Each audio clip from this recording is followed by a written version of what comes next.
मैं यहाँ पर संविधान की अच्छाइयां गिनाने नहीं जाऊंगा, क्योंकि मुझे लगता है कि संविधान कितना भी अच्छा क्यों ना हो, वो अंततः बुरा साबित होगा अगर उसे इस्तेमाल में लाने वाले लोग बुरे होंगे। और संविधान कितना भी बुरा क्यों ना हो, वो अंततः अच्छा साबित होगा अगर उसे इस्तेमाल में लाने वाले लोग अच्छे होंगे। विश्व के सबसे बड़े लिखित संविधान के रचयिता डॉक्टर भीमराव अंबेडकर, जिन्हें अपने बचपन में घोर जातिवाद का सामना करना पड़ा, अपने स्कूल में उच्च वर्ग के विद्यार्थियों से दूर जमीन पर बैठकर पढ़ना पड़ता था, जिनके अपने बाल अपनी बड़ी बहन से कटवाने पड़ते थे, क्योंकि गांव का कोई नाई इन्हें हाथ लगाकर दूषित नहीं होना चाहता था, और जिन्हें समाज की इस घिनौनी विचारधारा की वजह से अपना सरनेम सकपाल से बदलकर अंबेडकर करना पड़ा था। फिर भी वो इतनी शिक्षा प्राप्त कर चुके थे कि उन्हें भारत का सबसे ज्यादा पढ़ा लिखा व्यक्ति माने जाने लगा। कैसे उन्होंने अपने लोगों के हक के लिए दशकों तक आवाज उठाई, क्यों बाबा साहेब अपनी सेहत पर ध्यान न देकर भारत के महान संविधान की रचना कर रहे थे, और आखिर में तो वो अपना धर्म ही बदल बैठे जो बौद्ध धर्म अपनाया। और इस धर्म को अपनाते वक्त उन्होंने कौन सी 22 प्रतिज्ञाएं ली थी जिन पर काफी विवाद हुआ था। आज जानेंगे बाबा साहब भीमराव अंबेडकर के जीवन से जुड़ी ऐसी ही कुछ अनसुनी अनकही बातें, लेकिन उसके पहले नए दर्शक जल्दी से चैनल को सब्सक्राइब कर दीजिए। 14 अप्रैल 1891 के दिन मध्य प्रदेश के महू जिले में रहने वाले रामजी मलोजी सकपाल और भीमाबाई के घर एक बेटे का जन्म होता है। मां भीमाबाई अपने बेटे का नाम भीमराव रखती हैं, जो अपने माता पिता की 13वीं संतान थे। 5 साल की उम्र में अंबेडकर का स्कूल में दाखिला करवाया जाता है, लेकिन छोटे से भीम को जल्द ही बात समझ में आ जाती है कि समाज में उनके परिवार के साथ भेदभाव किया जाता है। स्कूल में उन्हें स्टूडेंट्स के डेस्क से दूर कोने में जमीन पर बिठाया जाता था। लंच ब्रेक में उन्हें उस बर्तन से पानी नहीं पीने दिया जाता था जिससे बाकी बच्चे पानी पीते थे। उनके बचपन से जुड़ा एक आंखों में आंसू ला देने वाला किस्सा यह है कि एक बार भीमराव और उनके बड़े भाई को गर्मियों की छुट्टियां मनाने के लिए गोरेगांव जाना था, जहां उनके पिता कैशियर की नौकरी करते थे। दोनों भाई ट्रेन में बैठकर गोरेगांव पहुंच जाते हैं, लेकिन काफी देर इंतजार करने के बावजूद उनके पिता रामजी सकपाल उन्हें लेने के लिए स्टेशन नहीं पहुंचते। भीमराव और उनके भाई ने साफ सुथरे कपड़े पहन रखे थे और उनके चेहरे पर मासूमियत झलक रही थी। जो देख स्टेशन मास्टर इनके पास आकर पूछता है, तुम कौन हो और कहां जा रहे हो?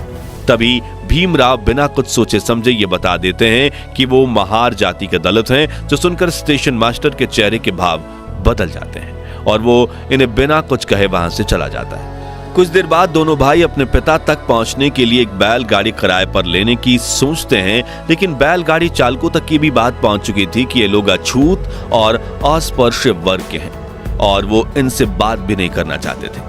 काफी ठोकरे खाने के बाद एक बैलगाड़ी वाला इन्हें सवारी देने के लिए मान गया, लेकिन उसने इनसे दोगुना किराया मांगा और कहा बैलगाड़ी तुम्हें खुद ही चलानी होगी, और वो बैलगाड़ी से पैदल चलने लगा क्योंकि उन्हें इनसे दूषित होने का डर था।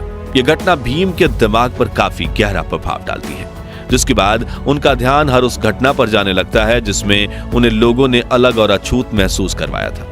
इसी तरह गांव का कोई नाई इनके बाल भी नहीं काटता था, बल्कि इन्हें घर ही अपनी दादी से बाल या दीदी से बाल कटवाने पड़ते थे।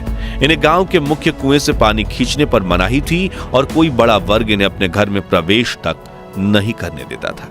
इसी तरह बचपन से ही भीम को जातिवाद का अनुभव हुआ और वो हमेशा इसे बदलने के बारे में सोचने लगे, लेकिन इस भेदभाव के बावजूद उन्होंने अपनी पढ़ाई लिखाई से ध्यान नहीं हटाया। भीमराव की किस्मत कुछ मायनों में अच्छी भी थी, जैसे कि स्कूल में कृष्णजी केशव अंबेडकर नाम के टीचर थे, जो ऊंची जाति के होने के बावजूद भीमराव को पसंद करते थे, और उन्होंने ही भीमराव सकपाल को अपनी सरनेम देकर भीमराव अंबेडकर बनाया था, ताकि उच्च शिक्षा के दौरान उनके साथ भेदभाव ना हो।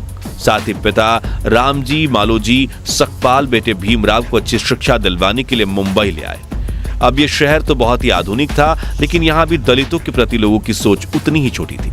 इसलिए जब भी भीमराव अंबेडकर की असली पहचान सामने आती, उन्हें जातिवाद का सामना करना पड़ता।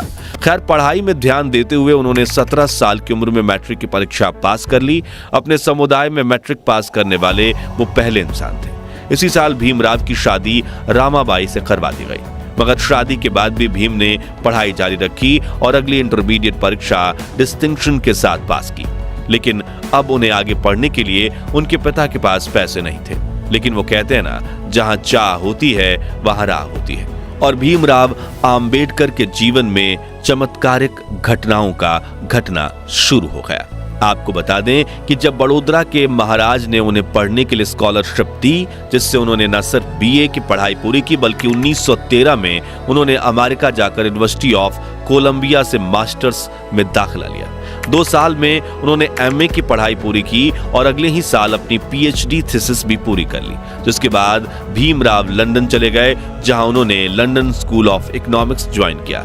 लेकिन स्कॉलरशिप पूरी हो जाने की वजह से वो अपनी पढ़ाई पूरी नहीं कर पाए और बड़ौदा वापस लौट आए, जहां उन्होंने सिविल ऑफिसर का पद हासिल कर लिया। लेकिन यहां भी जातिवाद ने उनका पीछा नहीं छोड़ा और भेदभाव के चलते उन्होंने नौकरी छोड़ दी। 1918 में भीमराव बॉम्बे के सिडेनहम कॉलेज में लेक्चरर बने। साथ ही उन्होंने दलितों की आवाज दुनिया तक पहुंचाने के लिए मराठी अखबार मुक नायक की भी शुरुआत की, क्योंकि अपने धर्म की वजह से वो इतनी ठोकरें खा चुके थे कि अब उन्हें समझ आ रहा था कि अब अपना हक पाने के लिए उन्हें आवाज उठानी पड़ेगी।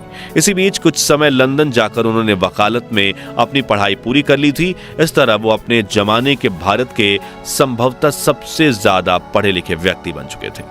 डॉक्टर भीमराव बाबा साहब अम्बेडकर को शुरू से ही पढ़ाई से काफी लगाव था, इसलिए उनके पास भारत की सबसे बड़ी पर्सनल लाइब्रेरी हुआ करती थी। मशहूर लेखक जॉन गुंथर अपनी किताब इनसाइड एशिया में लिखते हैं कि जब 1938 में मेरी राजगृह में अम्बेडकर से मुलाकात हुई थी, तब उनके पास 8000 किताबें थी और उनकी मृत्यु तक यह संख्या बढ़कर 35,000 तक पहुंच चुकी थी। डॉक्टर भीमराव अम्बेडकर के निकट सहयोगी रहे शंकरानंद शास्त्री भी अपनी किताब में लिखते हैं कि मैं 20 दिसंबर 1944 की दोपहर 1 बजे अम्बेडकर से मिलने उनके घर गया। उन्होंने मुझे अपने साथ जामा मस्जिद इलाके में चलने के लिए कहा, जो इन दोनों पुरानी किताबों को खरीदने का अड्डा हुआ करता था। जब हम वहां पहुंचे तो लोग उनके चारों तरफ इकट्ठा होने लगे, लेकिन इस भीड़ में भी उन्होंने विभिन्न विषयों पर तकरीबन 2 दर्जन किताबें खरीदी। यहाँ एक दिलचस्प बात यह है कि किताबों का इतना बड़ा संग्रह होने के बावजूद वो अपनी किताबें किसी को पढ़ने के लिए उधार नहीं देते थे। किताबें मांगने वाले व्यक्ति को वह मुंह पर कह देते थे कि अगर आपको किताबें पढ़नी है तो मेरे पुस्तकालय में आइए। किताबों के प्रति उनकी भक्ति इस हद तक थी कि वो जैसे ही घर पहुंचते अपने पुस्तकालय में चले जाते। उनके पास कपड़े बदलने का समय तक नहीं होता था, फिर वो एक पुस्तक चुनकर पढ़ने बैठते थे। उनके अनुयायी बताते हैं कि रात में अम्बेडकर अपनी पढ़ाई में इतना खो जाते थे कि उन्हें बाहरी दुनिया का कोई ध्यान नहीं रहता था। अम्बेडकर जी अपने स्टूडेंट्स से कहते थे कि तुम्हारे पैरों में जूते भले ना हो, लेकिन तुम्हारे हाथों में किताब अवश्य होनी चाहिए। खैर, बाबा साहब अम्बेडकर की लाइफ जर्नी पर वापस आए तो वर्ष 1924 में उन्होंने बहिष्कृत हिताकरणी सभा के नाम से एक एसोसिएशन की शुरुआत की, जिसका काम दलित विद्यार्थियों के लिए हॉस्टल, स्कूल और मुफ्त लाइब्रेरी स्थापित करना था। साथ ही वो कई सभाओं में हिस्सा लेकर दलितों की समानता को लेकर सवाल उठाने लगे। फिर चाहे 1972 का महार सत्याग्रह हो, गोलमेज सम्मेलन हो या फिर संविधान सभा में दलित अधिकारियों के लिए आवाज उठाना हो। इस बीच उन्होंने ये बात नोटिस करी कि महार जाति जिस हिंदू धर्म को मानती है, उसी धर्म की बाकी जातियां उनके साथ अछूत व्यवहार करती है। इसलिए उन्होंने 13 अक्टूबर 1935 के दिन नासिक में आयोजित एक सभा में उन्होंने ये घोषणा की कि वो हिंदू धर्म छोड़ने का फैसला ले चुके हैं।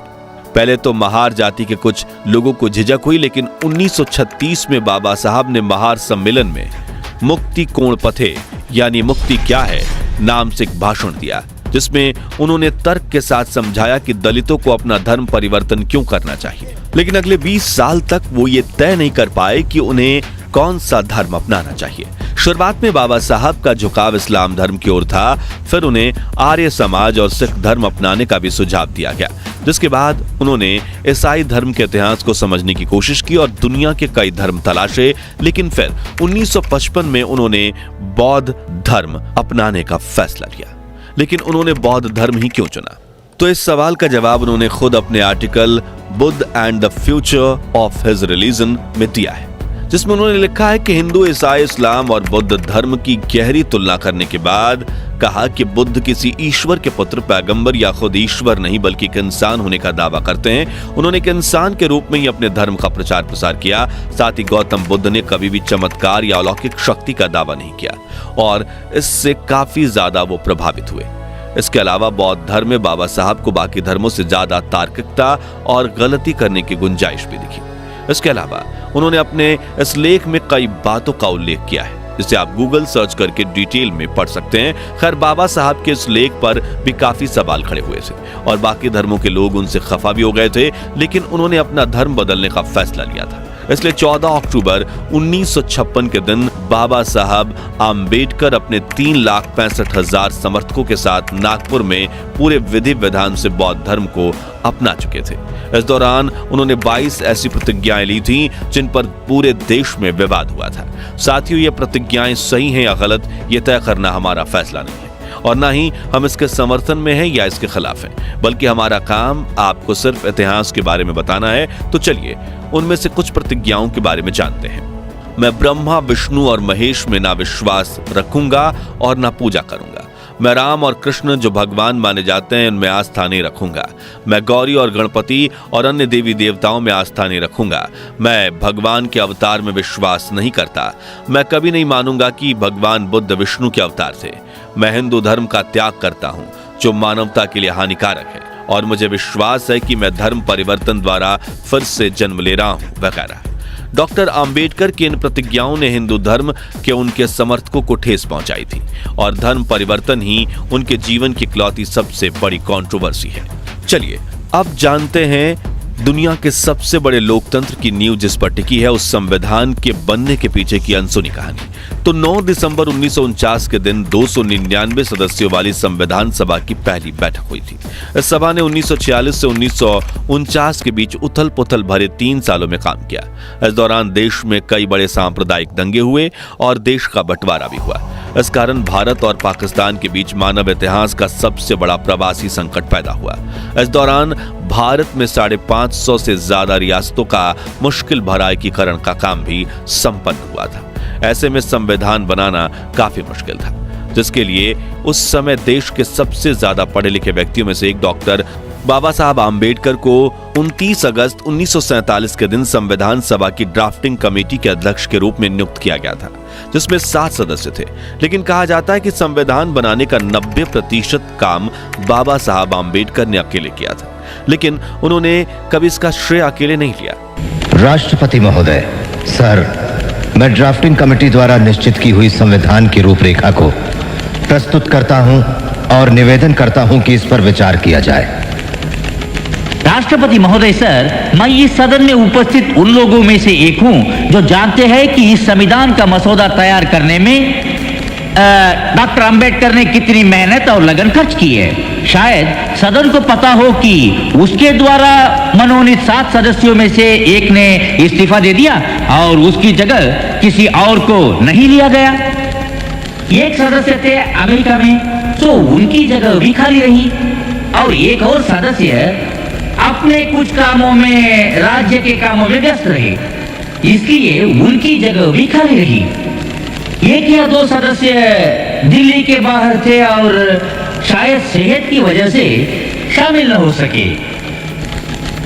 इसलिए आखिर में हुआ यूं कि मसौदा तैयार करने का सारा भार आ पड़ा डॉक्टर अंबेडकर पर और मुझे कोई शक नहीं कि हम सब उनके अनुग्रहित हैं। मुझे जो भी श्रेय दिया जा रहा है वो मेरे अकेले का नहीं है। इसका कुछ हिस्सा जाता है सर BN राव को, जो कि हमारी इस सभा के संवैधानिक सलाहकार हैं, जिन्होंने ड्राफ्टिंग कमेटी के विचार करने के लिए संविधान का कच्चा मसौदा तैयार किया। इस श्रेय का कुछ हिस्सा उस ड्राफ्टिंग कमेटी के सदस्यों को भी जाना चाहिए।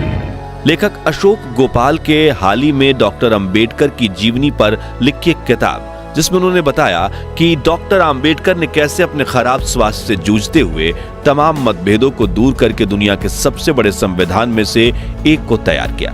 इसके प्रारंभिक निर्माण के दौरान ही 2500 से ज्यादा संशोधन किए गए थे। बताया जाता है कि डायबिटीज और ब्लड प्रेशर से पीड़ित होने के बाद भी आम्बेडकर ने संविधान तैयार करने में काफी श्रम किया। संविधान सभा में लगभग 100 दिनों तक खड़े होकर उन्होंने धैर्यपूर्वक हर खंड को समझाया और 26 नवंबर 1949 को भारत का संविधान पारित किया गया और अपनाया गया। इस दिन को संविधान दिवस या राष्ट्रीय कानून दिवस के रूप में जाना जाता है, जिसके अगले साल यानी 26 जनवरी 1950 के दिन भारत में दुनिया के इस बड़े संविधान को लागू किया गया।